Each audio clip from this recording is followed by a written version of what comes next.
If I could save time in a bottle, the first thing that I'd like to do is to say Down, down, down the road, down the witch's road.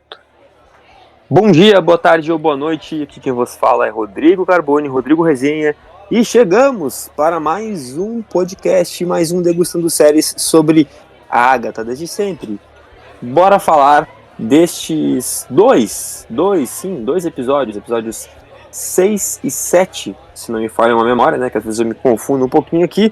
São os episódios 6 e 7 de Agatha que antecipam o grande finale que teremos aí nessa semana de Halloween, né? 2 episódios finais estreando na quarta-feira, 22 horas, no Disney Plus. Pré-Halloween, né? Halloween é na quinta, 31. Então aí, Dona Disney lançando pra já ter aquele climinha de Dia das Bruxas na quarta-feira à noite.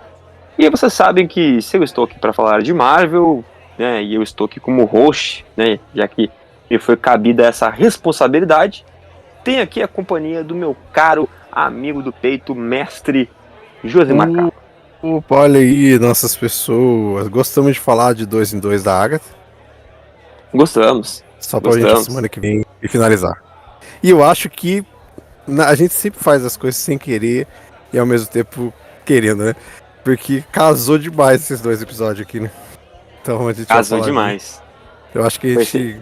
É que na realidade a gente planeja tudo e vocês nunca vão saber, entendeu? Na real, então vamos fingir aqui, né, que a produção aqui desse podcast está sendo muito cirúrgica, sempre pontual e antecipando o que vai acontecer. A gente tem informações privilegiadas aí do Zé do Boné, com certeza. Então pensamos muito bem em trazer esses 2 episódios que, assim, pra mim, já antecipando, pura arte, tá? Pura arte. Então fica aí com a gente para entender o que significa isso, porque vai ter spoilers, então, né, já também fica o aviso aí. Se ficar, vai tomar spoiler, porque sim, bora lá.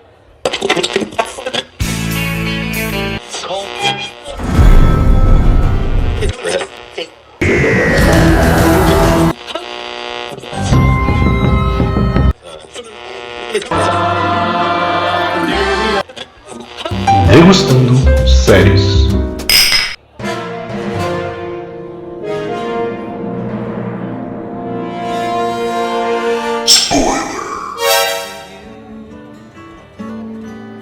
if I could make days last forever, if words could make wishes come true, I'd say. Então é isso, meus caros e minhas caras, e meu caro Josimar. Isso. Bom, episódio 6, episódio 7, 2 grandes episódios, tá? Na minha opinião, eu até quando saiu o 6º episódio na semana, eu falei, cara, meu episódio favorito da série. Aí veio o 7º, eu falei, meu episódio favorito da série. E agora eu não sei o que fazer, entendeu? Então, pra mim, o 6 e o 7 são, sim, os melhores. Eu não sei decidir, talvez, qual o melhor, porque eu me encantei muito pelos dois. E de formas diferentes, né? Eu acho que esse meu encantamento, esse meu feitiço, fui enfeitiçado pelos episódios, mas eles têm uma coisa que é sinérgica, que é parecida. É uma direção excelente. Acho que ambos os episódios têm uma direção assim, ó, das melhores do ano, das melhores das séries da Marvel, com certeza. É uma junção de direção com fotografia, de escolher bem a sensação que quer trazer com aquela cena, com aquele conjunto de cenas, né, com uma sequência, e o quanto isso se conecta com o episódio e com a trama toda. Isso acho que fica muito claro no 7º episódio, né? E a história andou, né, Josimar? A história andou pra você que tá no... Finalmente, depois de alguns episódiozinhos ali, banho-maria, né, que a gente falava que tava naquele clima de correr atrás do rabo, né, cachorro correndo atrás do rabo, A gente tem aqui respostas. Temos aqui a trama se desenrolando para o final, né, acho que se encaminhou e já tá muito mais, já tá bem maduro assim o que vai acontecer nesse final. Não que a gente não possa ter surpresas, acho que sim. Uhum. Assim como foi o final de temporada de Loki, a primeira temporada de Loki no caso, né, que eu acho que foi mais surpreendente, que aparece lá o Jonathan Majors no final da temporada. Eu acho que aqui nesse final de temporada a gente também pode ter uma aparição surpresa, tá? Não ficaria nada surpreso se não aparecesse aqui o Nicholas Scratch, sabe? Se a gente não tivesse aqui indícios de Mephisto, se a gente não tem aqui a aparição do irmão, o irmão esse de vai ter. Billy Maximoff, né? Bom, Resumar, já que falamos isso, né? Falamos que o jovem agora já tem nome, né? É Billy Maximoff, é o Icano. Já falei demais, Josimar. Me diz aí, o que foi pra ti esses 2 episódios? Se concorda com o que eu falei até agora? Essas revelações, essas respostas. Acho que o 6º episódio muito mais focado no Billy Maximoff, contar quem é o jovem, né, faz aquela conexão do antes e depois, antes, agora e depois. E o 7º episódio mais focado ali na Lilia. A Lilia. Mas Olha, ele, eu tô com você, mas pra mim os 2 melhores, inclusive eu acho até melhor do que os 2 primeiros, né, que saíram. Os 2 primeiros são ali pra dar aquela entrada, aquela coisa, mas acho que esse aqui são as movimentações. E todo o conjunto da obra, como você falou, não é simplesmente vou te dar as respostas, vou jogar elas aqui, não, é a condução de tudo. Então, o 6º episódio, ele acho que é um dos maiores, se não o maior, né? Acho que é 40 e poucos minutos o 6º episódio para contar a história do Billy Maximoff, anteriormente o William Kaplan. A gente, inclusive, falou errado nos podcasts anteriores, porque na minha cabeça eu jurava que era Billy Kaplan, que eles tinham o mesmo nome, mas não é o William Kaplan. Ele vira o Billy Maximoff, né, por causa da alma que entra nele. Então a gente acabou confundindo, porque a gente falou Billy Kaplan nos outros episódios anteriores aí. Mas eu jurava, de fato, que o nome dele também era Billy. Toda a história de contar como ele faz, que é basicamente no mesmo esquema das HQs. É claro que aqui a gente tem a diferenciação para poder bater com o MCU. Mas do mesmo jeito, né, o William morrer e a alma do Tommy, tô falando de outro menino aqui, tô confuso. O espírito do Billy meio que entrar nesse corpo.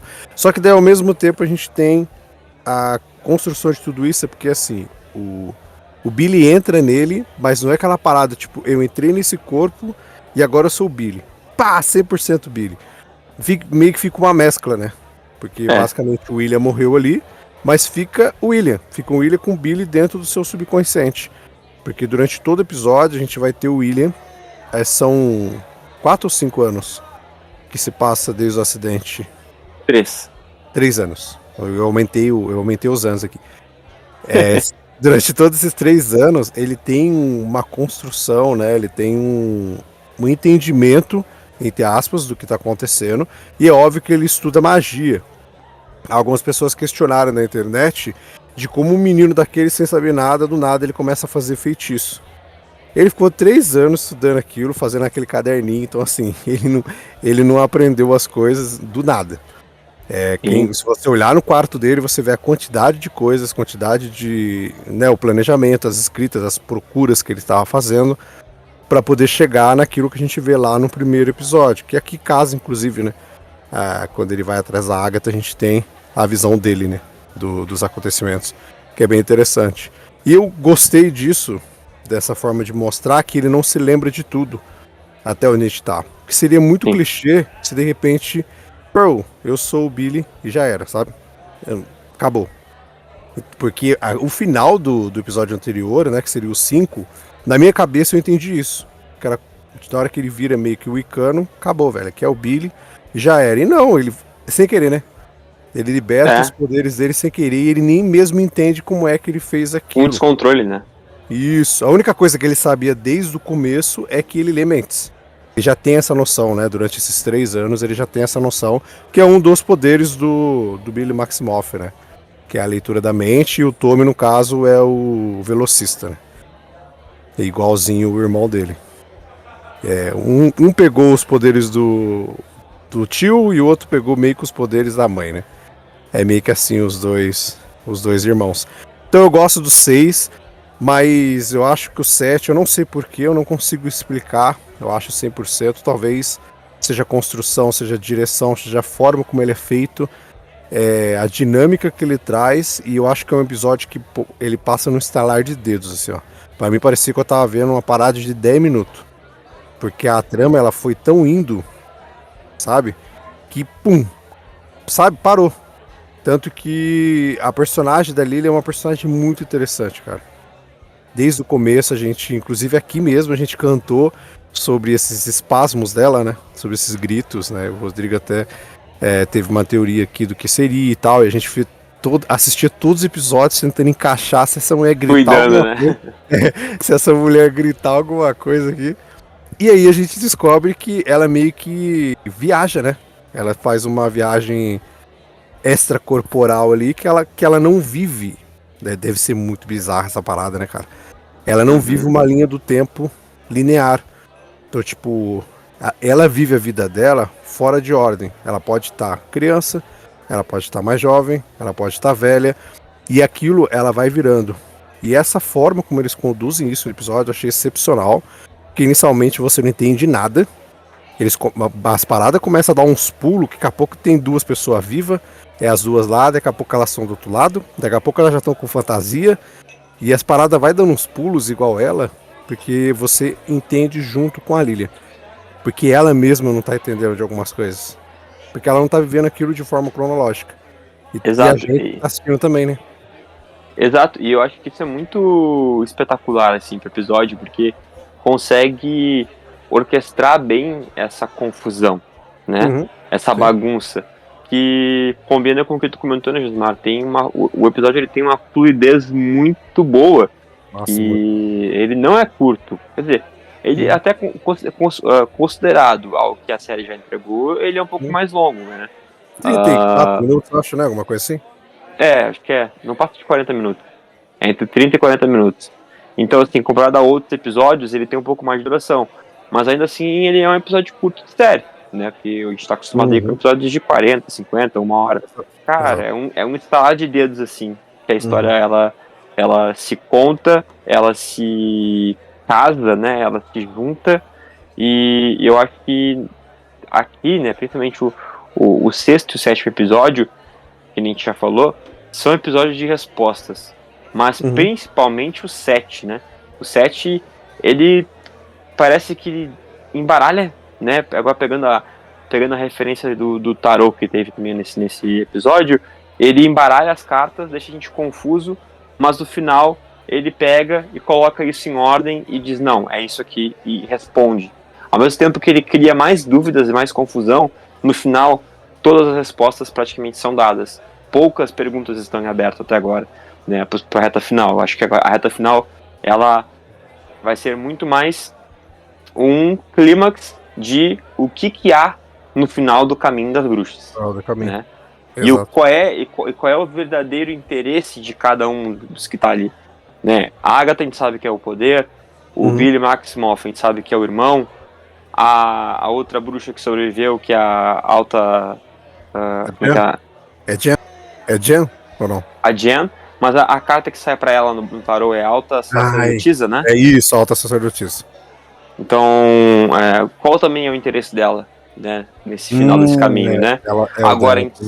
Agora a gente sabe que a Rio Vidal não é mais a Rio Vidal, que a Rio Vidal ela é sim a morte. Nossa, vai ser sensacional, porque assim, making off, Rodrigo e eu já sabia. Teve os vazamentos, né? Teve o vazamento da Funko aí, que um pouco estragou a surpresa, né? Mas mesmo assim, mesmo sabendo, mestre, que ela era a morte, quando a Lily tá jogando as cartas lá e falando de cada uma, e né, o teto com espadas tá descendo, e ela começa pá. Daqui a pouco ela começa a falar, eu não sei do que, daí eles lembram lá do tabuleiro, tudo. Daí ela pega e bota a carta morte. Pum! Pula a Rio Vidal com a aparência da morte. Com a cara meio de caveira, tudo assim. Mesmo a gente já tendo esse vazamento, né? Tipo, 90% das pessoas que estavam assistindo já tinham visto esse vazamento. Então elas já sabiam, né, que a Rio Vidal era a morte. Mas mesmo assim é tão bem construído toda essa cena, tipo, eles conseguem uma cena que, sei lá, meu, dura minutos, sei lá, 2 minutos deve durar essa parada dela falando, né, de cada um com as cartas. Eles conseguem fazer isso se tornar tenso, porque é construído uma dinâmica, tipo, excepcional, assim, e a trilha vai indo junto, e a câmera é por um personagem para o outro e vai indo, sabe? Tipo, ele vai dando aquele jogo e você até, pum, aparecer a morte ali. Então é muito bem construído, Acho sabe? que isso é uma das grandes virtudes desse episódio, né? A construção, né? A gente já falou aqui da confusão, né? Mas principalmente a construção de dar as respostas, né? E a cena final, cara, a cena final pra mim é Scorsese, absoluto cinema, assim. Aquela cena dela terminando o jogo de tarô e salvando, né? Todo mundo, impedindo ali as espadas de continuarem caindo. Sim. E a Lilia ficando para trás, né? Entendendo que ela estava no fim do seu caminho, né? E por mais que eles estejam no final, já chegando no final do caminho das bruxas, o final do caminho dela era ali, né? E ela tinha muita certeza do que ela tinha que fazer e já não estava mais confusa, que é o que ela também se sentia e era a impressão que todo mundo tinha dela, né? De confusão. E então, acho que, nossa, a cena é muito linda dela virando a carta da torre, né? Da torre invertida. E a Sete de Salem caindo, né? Despencando, E ela por sendo último. cravada nas espadas, e ela por último. E a gente não vê, né? A gente não vê a cena dela, a tela fica toda preta. Fiquem abertos, né? Se ela morreu ou não, né? Sim. Mas acredito que sim, né? Acho que. Na realidade, assim, pra mim, apesar de ver o quão forte era essa personagem, né? E se tratando de desenvolvimento nesse episódio, eu acho que seria, tipo, muito injusto parecer aí um último episódio e você descobrir que ela tá viva, sabe? Construiu toda uma parada aqui pra depois, de repente, do nada, eles te falarem que ela tá viva. Eu acho que, de fato, ela tem que ter ido nesse episódio aí. Eu acho que faz mais sentido pra tudo que construiu da personagem, sabe? Exato. Óbvio que a gente se apegou à personagem e gostamos dela, né? Mas eu acho que teve um final muito digno, assim. E inclusive, olha, não ficaria surpreso se não tivesse uma indicação pro Emmy, tá? Não, também não. Também não. A atriz como é que é? A Pat Lupone, né? Lupone. Não ficaria surpreso não, cara, se não tivesse uma indicação pra ela, porque o que ela entrega com essa personagem aqui é espetacular, assim. Acho que até mais do que a própria Agatha e que o próprio, né, a Catherine Hunt e o próprio Joey Locke até agora, sabe? Sim. Que também gosto muito dos dois, acho que os dois também estão bem, mas a personagem da Patty Lupone, nossa, sensacional, assim, com a construção, né, vendo a construção que ela teve e a entrega que a atriz colocou aqui na série, sabe? Então, olha, alô, Emmy, melhor atriz coadjuvante em minissérie para a TV, por favor. Sim. 2 pontos aqui, mestre. Um positivo e um negativo. Gostei muito dos episódios, mas eu vou trazer um ponto negativo aqui também. Mas vamos primeiro de coisa boa, vamos falar de coisa boa primeiro. Uma das coisas que eu gostei daqui, por mais que seja meio singelo, assim, tipo, meio rápido o entendimento, os pulos da Lilia, a forma como que ela vive a vida dela, me pareceu muito assim, viagem no tempo, sabe? Quando você viaja no tempo, você vai pro passado, você mexe numa coisa que vai impactar o seu futuro, você sabe uma coisa e tal. Que ela colocou o sigilo nele porque ela já tinha viajado antes. Ela já tinha ido pra frente. Ela bota o sigilo nele porque ela precisava botar. Porque ela já sabia quem ele era lá na frente, porque ela já tinha vivido aquilo.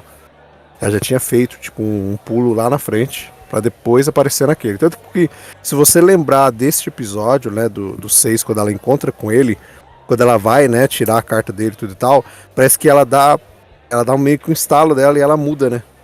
Ela muda o jeito dela. É a parte do pulo. É a hora que ela fez ali o pulo. Já entendeu no tudo que tá acontecendo. Então, tipo, ela pega a pedrinha, já escreve o sigilo, já bota lá dentro. E já vai entregar aquela roupa pra ele. Alguém vai entregar pra ele tudo. Ela nem fala o nome dele e tudo. Então ali ela já tinha um entendimento na frente. Então essa construção eu achei boa, porque eu falei que se fosse a Agatha que botou o sigilo nele, pra mim ficaria meio banal. Mas o episódio 7 respondeu e eu achei excepcional a forma como eles fizeram. De maneira singela, mas de fácil entendimento ali. E o ponto Total. negativo, eu achei, apesar de, igual você falou aqui, mestre, a construção da cena, a palavra do dia é construção. É a construção da cena da Lilia na torre invertida e a Sete morrendo, pô, excepcional, acho sensacional. E eu acho que foi feita uma construção delas desde o primeiro episódio como uma força maior, como algo que poderia ser um empecilho muito maior para elas lá na frente, sabe? Tipo, eu entendi todo o processo, mas para mim parece que ficou, sei lá, ficou faltando alguma coisa em relação a essa Sete. Podia ter construído alguma coisa mais pra frente, ou elas estarem vivas. Elas sim, tá? Elas podem estar vivas depois desse negócio aí. A Lilia não, eu ia dizer. mas elas podem. Porque sabe, pra mim, tipo, se acabar aqui ficou faltando, tipo, parece que só jogaram a Sete aqui. Isso pra mim faz sentido também, tá? Porque é algo parecido com o que a gente já falou algumas vezes em alguns filmes também, né? Ou em algumas séries, de que tu cria um mal, né? Uma ameaça, algo assustador ou algo implacável, e isso se torna sempre um eterno vem aí, vai acontecer, cuidado, né? E não acontece, né? Mas levanta uma bola do que tu falou, né? Pode ser que elas não tenham morrido, né? Que elas foram lá cravadas com as espadas, mas que são seres meio mortos-vivos, assim, né? Não é uma espadada que vai acabar com elas, né? Não sei. Mas faz sentido. Faz sentido.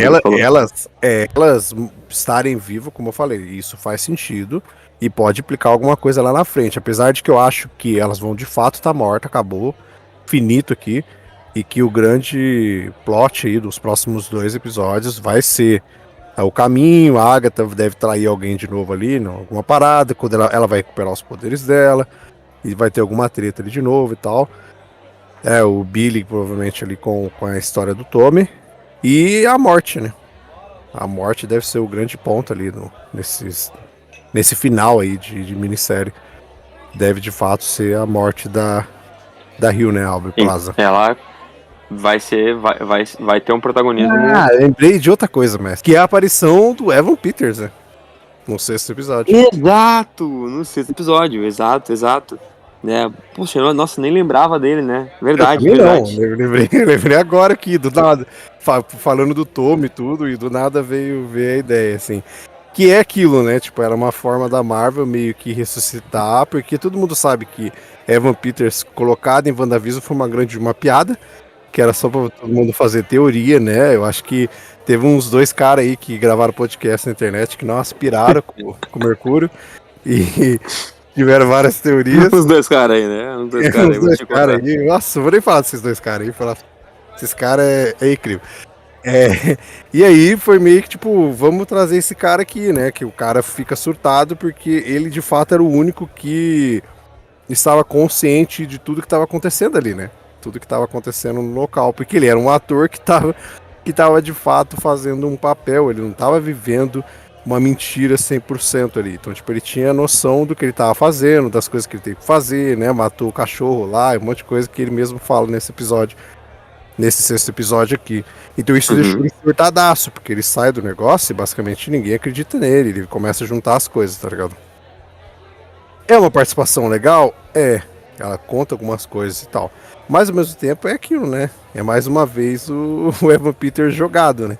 Mas tá tranquilo, foi legal ver ele aqui. E ele fica como um cara da teoria da conspiração, né? Ele tava todo estranho, escondido, né? Mas realmente, eu nem tava lembrando dele mesmo.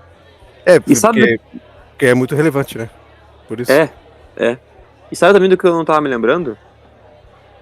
Hum, É de convidar quem está nos ouvindo para nos seguir nas redes sociais, lá no @multiverso.dageek, no Instagram, no YouTube, no TikTok.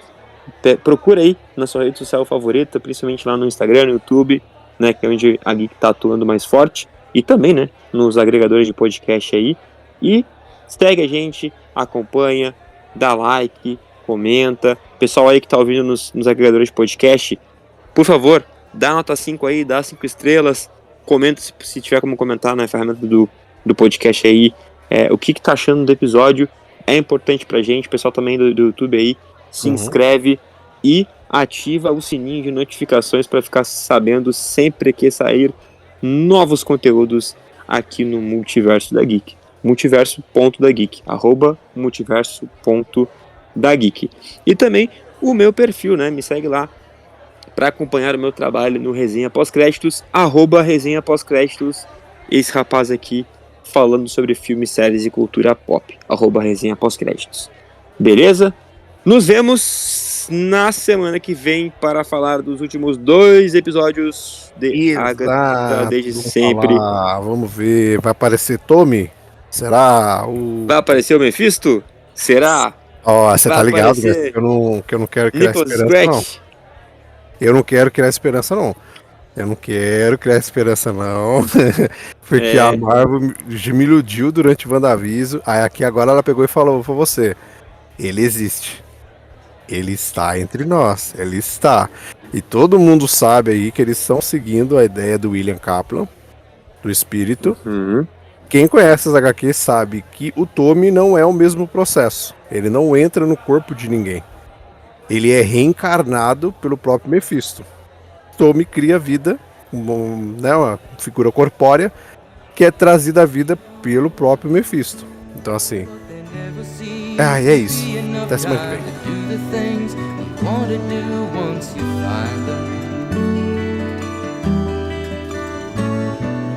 Looked around enough to know you're the one I want to go through.